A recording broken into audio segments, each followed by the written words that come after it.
Greetings and welcome, everybody. This is Espen here at Dr. ETV. Today, I'm joined by Melissa Kathryn, who specializes in wholeness, particularly helping women feel worthy, empowered, expressed. And she does this through body intuitive healing. She's a certified holistic nutritionist, which I love as well. I'm also a qualified nutritionist, so we can kind of have some epic conversations as to the importance of this within the human frame. She's also an emotional eating and trauma healer. There's a real connection between how we feel the traumas and obviously how we feed ourselves and take care of ourselves. She's a hypnotherapist. She's an international best-selling author and speaker, and has dedicated her life to helping women free themselves from the limitations, particularly the limiting beliefs, by reprogramming their subconscious mind. So there's a lot of crossovers here between the work that we do, which is really, really exciting. And helps particularly women heal traumas and do child work as well. With Melissa's MK method, she uses a holistic approach in working with the physical and psycho-spiritual levels to, again, free women to thrive in living the life in the body that they love, fully owning their power and using their voice, et cetera, et cetera. She's a TEDx speaker. She's been on New York Live and many other incredible programs and presentations. So I want to say welcome, Melissa. How are you this morning? Oh my gosh. Well, for me, it's this evening, but no, it's so good to be here. I'm thrilled. I love the work that you're up to, so I'm truly honored. Thank you so much. We're excited as well. And I want to start with the first question. What does it mean for you to lead with intuition? I love this question because I think it's so overlooked, the power of it. To lead with intuition is to lead with the feeling and the heart. It's to pay attention to the signs and the whispers and to put more credence there than over what we're pre-programmed or conditioned to think and believe. Okay. So how would one do that? Is it, if one was to say, okay, I want to learn, lead with intuition, follow my intuition, etc., would it, have you got a specific strategy or certain steps that one could take to learn how to do that? Because that's obviously for many people a bit of a transition. Yeah, absolutely. And so just to preface here, I am somebody that didn't lead with intuition at all. And I actually was an intuitive quite young and had kind of knew things and saw things and felt things at a very early age that I didn't understand. And being raised Catholic, the terms empathic and things like that, that was just not something that was circulated. Learning about law of attraction, law of assumption, Neville Goddard, all of these different things. None of that, especially, like I said, I was raised Catholic. So, you read the Bible, you believed, that, you're a good person and you do these things and that's what you do. And so it actually, I share that because it scared me to go off of just what I felt, because I would feel so strongly and I would know things. And then I would get, well, how do you know that? You're only 8, and I remember very clearly just going, I don't want this. I don't know what this is, but I don't want to feel all the things that I'm feeling. It's often, your intuition can be even deemed those things of the highly sensitive person, the person that's told they're too emotional, the person that can feel, a person that's great at reading a room, to know what people need before they want it. That's a lot of, intuiting. And so I kind of shut that down and I got very caught up in society and culture for, strive and struggle. Money doesn't grow on trees. If you want something, you work hard for it, and you make that happen. And what felt good often was deemed kind of hobbies or things to do on the side, but not necessarily where to put a lot of stock and things to trust or actually build a life from. So I got away from that and I had to come back to it. And the things that I learned to do that now is what I teach are making sure first thing before I connect in, I don't connect to my phone for a minimum of an hour in the morning. Mm-hmm. I don't turn it on. I don't look at it. I don't connect in. And it's truly, I don't want any outside noise. That is the most fundamental time before we go to sleep. And when we wake up in the morning is when our mind is most malleable. That's when we can reprogram the mind and really access higher planes of consciousness to hear the intuitive voice without conscious interference. So that's one. Two, taking time for a morning routine and to check in with yourself, even if it's 2 minutes, and meditate. And people often go, well, I don't have time to sit for 30 minutes. I can't meditate. I don't even know.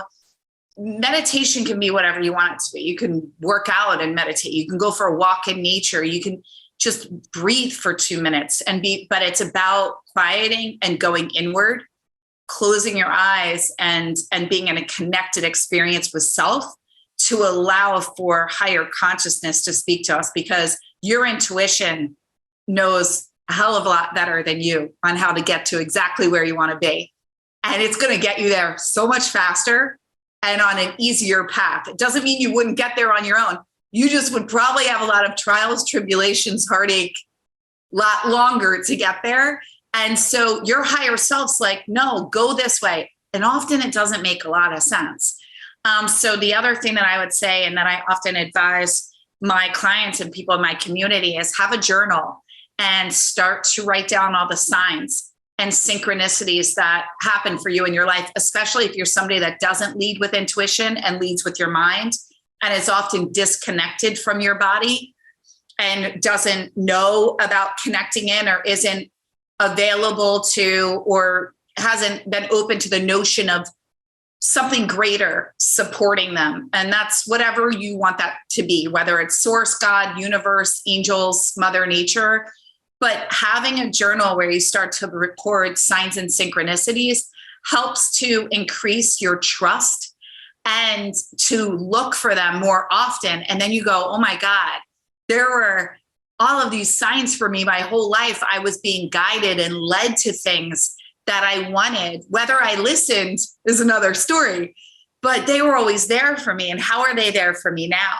And then you start opening up and looking for them, whether it's number sequences, to start, or other people saying things to you that you're like, okay, that's crazy. I was just thinking that, or something coming across your Facebook feed that you're like, that was the exact thing that I needed to hear. So opening up in that way.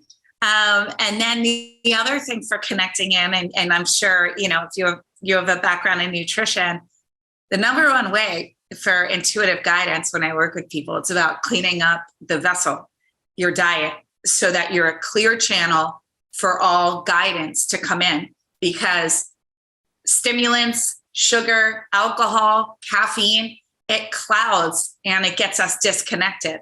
And we start operating from ourselves instead of from higher consciousness to get to where we want to be.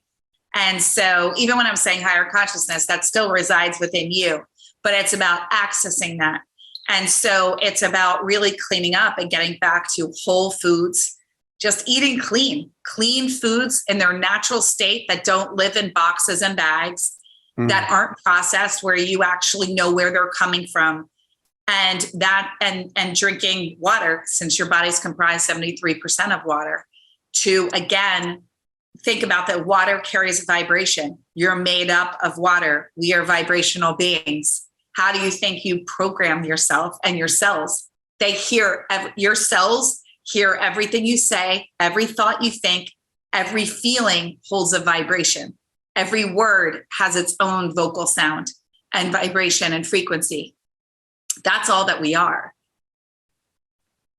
Oh, I love this.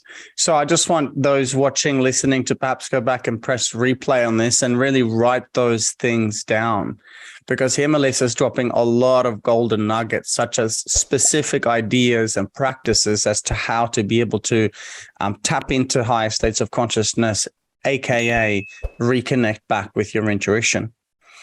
I believe, and there's a philosophy that speaks to the fact that we all are intuitive beings, but it's kind of like a superpower that's been lost. What are your thoughts on that? I Absolutely. We all are intuitive beings. And then I often get the question, yeah, but Melissa, you were born knowing these things. Some come into this world, some souls come in that are older souls, and some are newer, depending if you subscribe to that. Either way, let's just take souls out of it, because you and I could go into a whole other talk just on, I feel like we could totally jam out on soul talk. Down the rabbit hole. Yeah, I mean, we could just go. I already can tell. But you can, just like a muscle, just like, not being born with a good voice and then having a good voice, you train it. And that's why I said, get a journal. So you start to see the signs. And if I told you the number of clients that have come to me that said, I'm not connected, like I can't hear anything, I don't see anything, I don't feel anything, like I sit in silence, like no one's talking. And now they're like, I saw this sign and oh my God, I heard this and it was crazy. And they're healing themselves and they're doing this. We all have the ability. You have to be open. And then you have to believe, and doing the things to strengthen the belief in them, just like you would going to the gym. You don't feel like you're fit, and you could go and go, you see somebody that's like, I'm not a runner. And then they run a marathon. And then all of a sudden they're a marathon runner. They trained and they built who they are. I often talk about, like, I created a fit identity. I wasn't born an athlete and then went into figure competitions and things. I trained myself to be that, so we train ourselves. And so that's what I would say. We're all intuitive beings. It was not just designated to certain special people, just like stardom isn't designated to certain special people. It's people that believed and kept going and used their gifts, whatever they are. And you have to believe, and you have to have the desire. I always say clear intention plus inspired action yields a desired result. Just be clear that it's something that you want and start doing things. There's so many resources to help make this available to you and to grow that for yourself. This being one of them. I love it. This is so cool. And I've got my book right here. This is actually the very same book that I journal in as well. And it's such a special opportunity to really love that. It's cool, huh? It's a bit. I mean, there's so many different books and you can get so many different kinds, right? But in the morning, I do just that. I get up in the morning, I pull a card, and my angel's card or whatever, and I take this time just to see what that card has to share with me, and then I literally read out what it says in the book, and then I journal based on what came through or what comes up for me in general. So I totally agree that the whole blasting of blue light from a screen in the night or at night or in the morning is just an absolute no. But I loved what you shared about journeying, because I think this is something that often people want to do, but they forget to do. So how about we start that the next 7 days? Get up in the morning, grab your journal, let it flow, see what comes through. What a powerful thing. And it seems like you and I have a bit of a similar journey. Busy mind back in the day, very much potentially in the masculine. I did fitness figure, all that sort of stuff. And I did the whole swing over to the more feminine, sensitive, conscious, sitting in stillness, non-doing kind of practice. And now it's kind of like finding that beautiful balance in between the doing, the non-doing, the masculine, the feminine, right?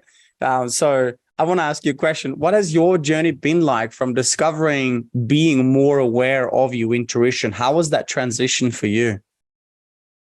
Oh my God. So I'm like, let's talk masculine and feminine energy. Okay. So before this, I was a fashion designer in New York City, and I was running the race, and I had, and even in the beginning of building my business, so your question was about about my journey with the balancing of the two? Correct. So I really had to, okay. All right, here we go. I'm going to sum it up very quickly. So essentially, I'm going to actually fast forward from that. I'm not going to go into that one. I built a business that was very successful in helping women to release weight without dieting. and really about loving their body and getting connected to trust their bodies again after years of dieting and masculine energy and control and strive, struggle, all that.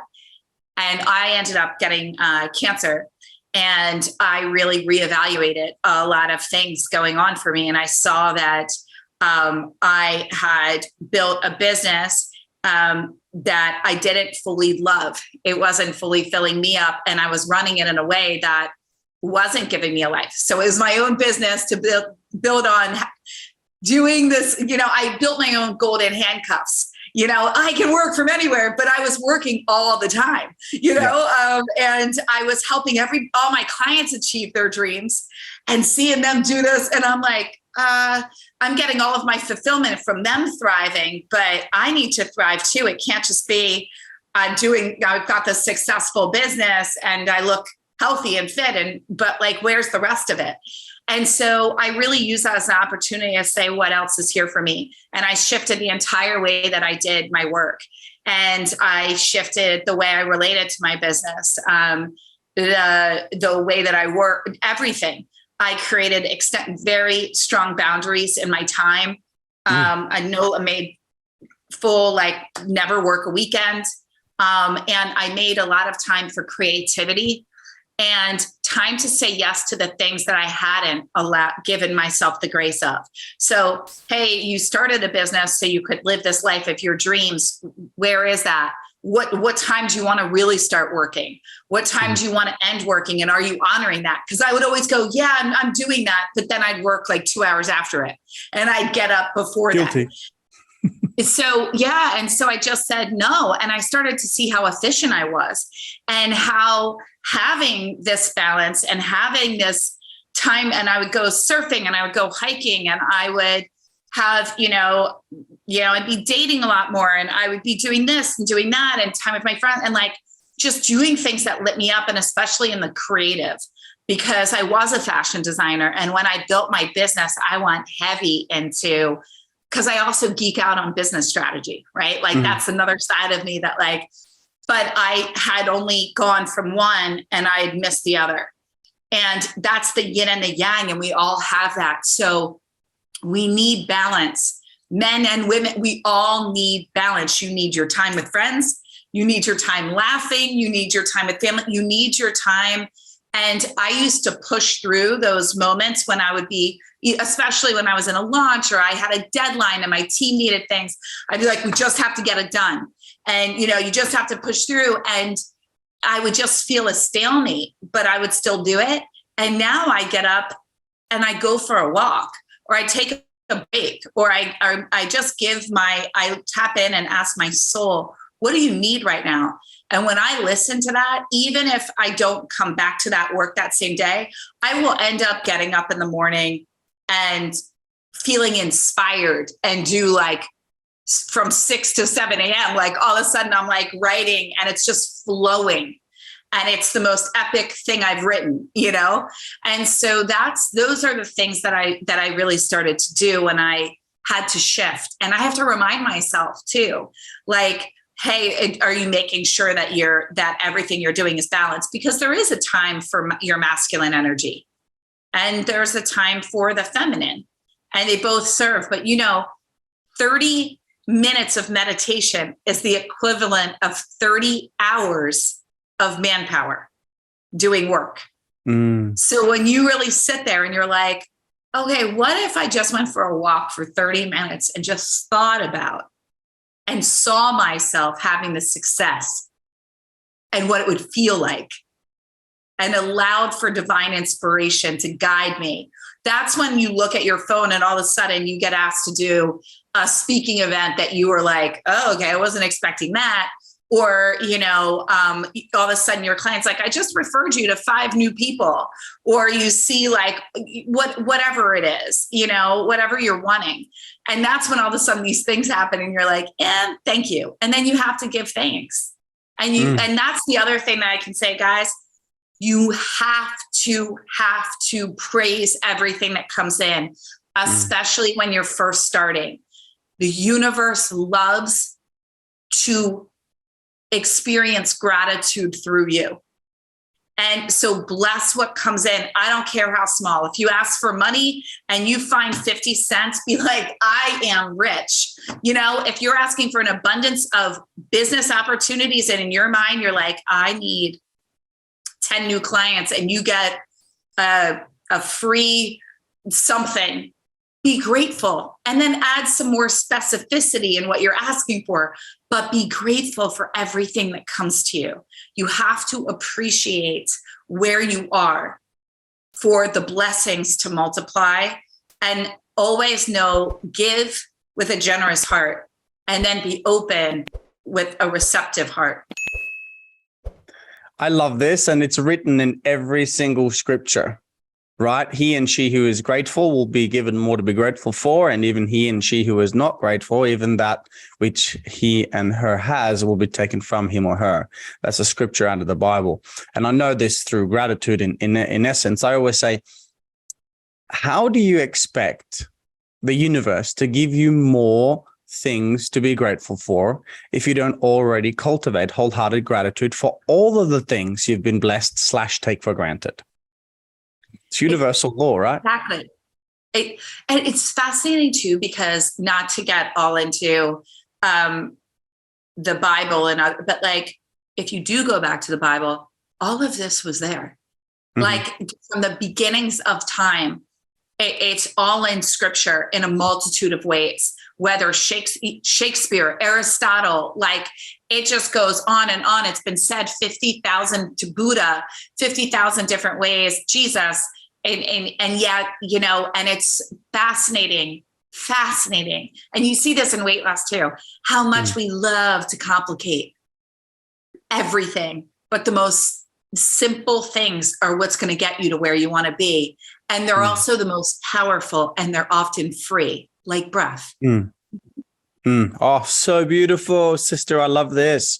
Reconnecting back to the true gifts that we've been blessed. And this is why I love making my life more sacred in general. I wake up in the morning, I have my water, I bless my water. And when I bless my water blesses me. And I bless my food, and my food blesses me, and so on and so forth. I love this.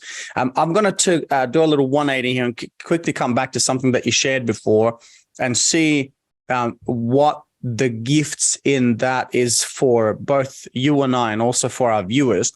I teach a concept called it's a hybrid of The Hero's Journey by Joseph Campbell, which basically talks to how, you know, in the essence, call it the soul in this essence, comes into the human body to have experiences of learning, experiences of evolution, experiences of, you know, healing.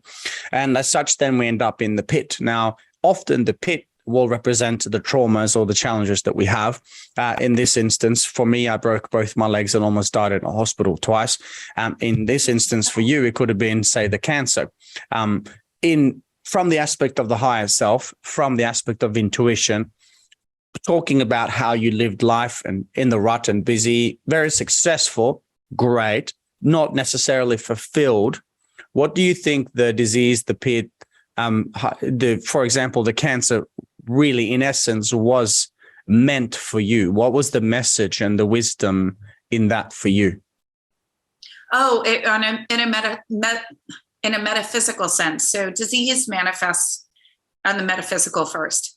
And when we look at, you know, if you look at cancer is often from self-rejection. And it's the self-rejection versus connection.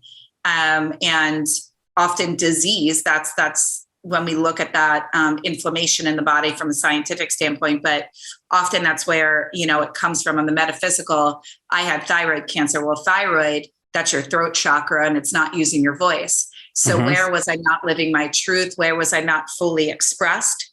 And where did I dishonor myself in my voice? And so that dates back to me in childhood. And I was even seeing it as an adult and not fully honoring my truth, even in the work that I was doing in so many ways. So we all know in the outside, everybody was going, wow, you're playing so big in life, right? But I knew that I could be playing a much bigger game. And, you know, and that I desired to do it in a different way with a lot more fullness in my life that lit me up. Right. And so, I learned a lot, and really went deep into understanding the metaphysical text behind disease and illness, and how those things occur for us, as well as tragedies. Oh, I love that you just took it on the go there, because I think if we understand the ways of the universe, we know that only a very, very small percentage of who and what we really are is the physical nature, the three-dimensional physical reality, materialism, call it matter. And I love your analogy here that, and I even started journaling as we do, cancer equals self-rejection. I just look at that from me as a primary healthcare physician, from the cells of cancer being separate from the homeostasis or the wholeness of the body, how disease can manifest in the body when there is, call it interference patterns within that. This is really, really good. And not just disease, as in call it diagnoses, but also you mentioned traumas, tragedies, and things that can happen. And I always say this, even though we cannot go back and change the past of what happened, we can still change the meaning. And I truly do believe that the lower self, the physical self, will be given signs from the higher self or from the universe or whatever to get back on track. Do you feel like that's what happened for you when you went through the challenges of the past to get you to where you are now? Absolutely. And so I actually eradicated cancer. Had come back, and I eradicated it from my body in 8 weeks. And they didn't know how. And I did that. Thank you. I did that through what I teach in terms of, I tell everybody, and I have a lot of people that come to me that receive diagnosis and different things. And I say, the number one thing you need to do is not make this your identity. And, in my keynote, I generally talk about how my first experience with cancer, I really took it on as an identity. I put my whole life on hold. All of a sudden, I committed everything to my healing, right? And I did everything. I've got green juices being delivered. I'm doing celery juice out the wazoo. I've got acupuncture. I'm doing somatic work. I'm doing this. I'm doing every type of alternative. Now, I had already done so much of that stuff. That was a part of who I am. I'm a forever learner. I'm like, let's dive deep and go into the depths of the soul.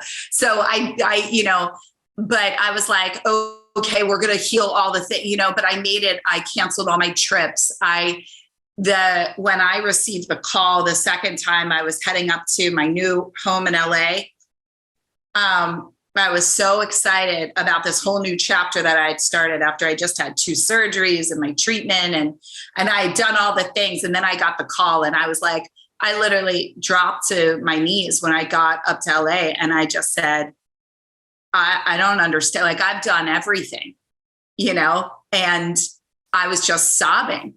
And I just said, I don't like, what other lesson, right? Because when you're in this line of work, it's like, what other lesson is here for me? Like, what am I missing? I've done all of it. Like, I have, you name of forgiveness, like going back, healing this, like, I didn't even know I could heal. Like, and I heard, you're healed.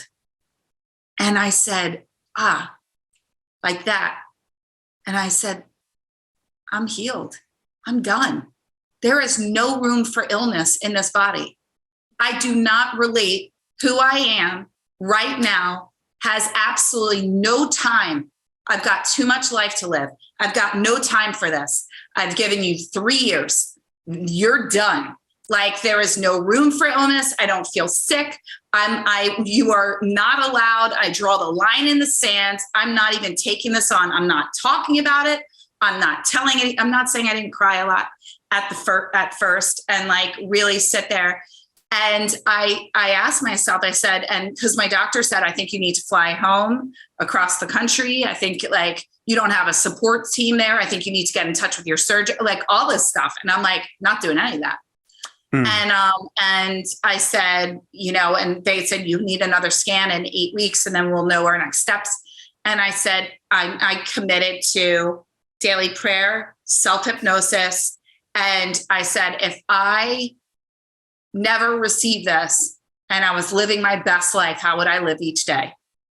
And I said, joy, laughter, and I would have a freaking blast. I wouldn't work nonstop. I wouldn't, and I had the time of my life.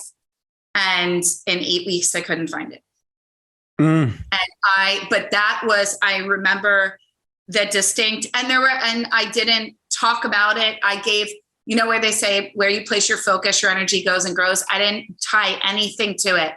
I didn't talk about it with anybody. And I just really lived as if, as if that was not even, but the biggest thing for me, and I say this for anybody that's going through anything, you have to decide that you're done and not relate, not take on the identity, not make it mean anything about you. And, learn from it, grow from it, not saying not to do those things. But often when things manifest in terms of disease and illness, it's been happening for a long time.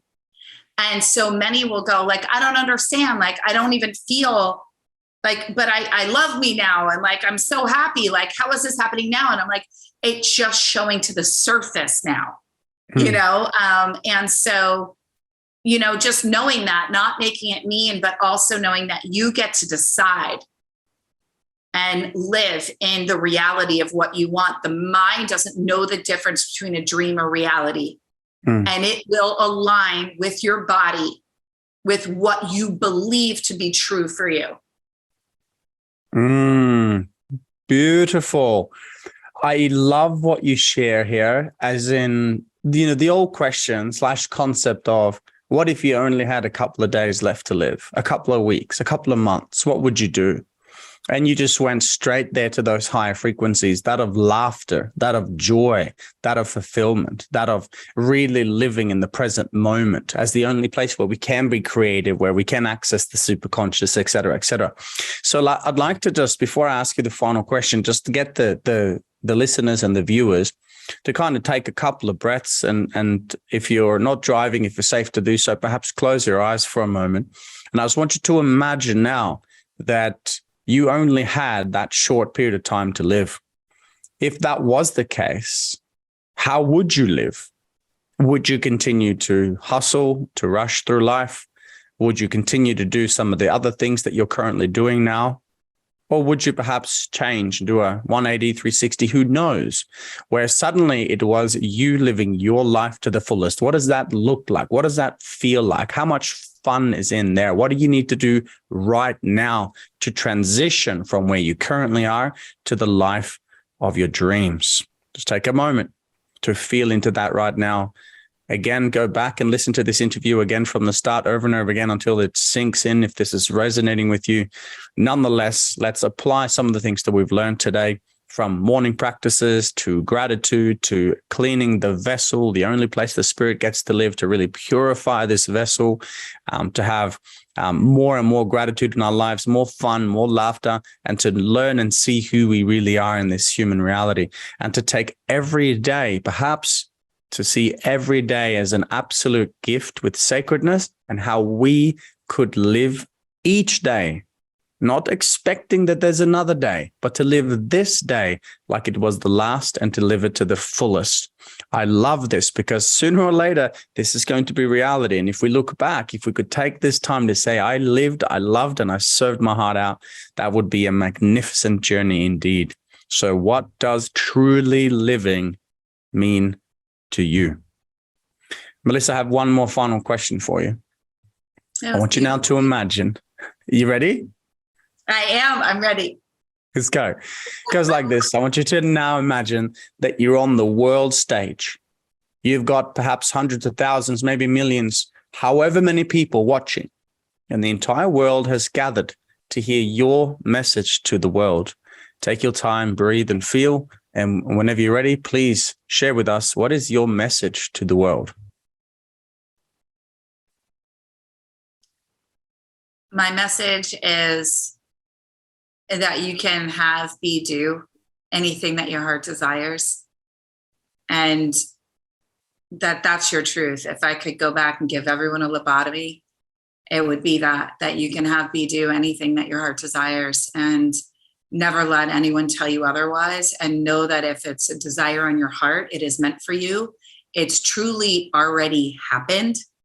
And to believe in that and trust it and not doubt it, because you wouldn't see it or even have a vision or a desire for it if it wasn't already your reality in another plane. Even if that seems very far off or foreign to you, it's true. So those things are meant for you, and don't doubt them, and believe in them, whatever that is. Oh, beautiful. Thank you so much. Take that on board, everybody. Let's do a big breath and exhale as we call in those blessings into our lives to live a life true to us, and not the life anyone else would expect of us, but our lives indeed. Thank you so much, Melissa, Kathryn. We greatly appreciate your presence here with us today. Any final words? Where can people learn more about your work and about the stuff that you teach? Yeah, absolutely.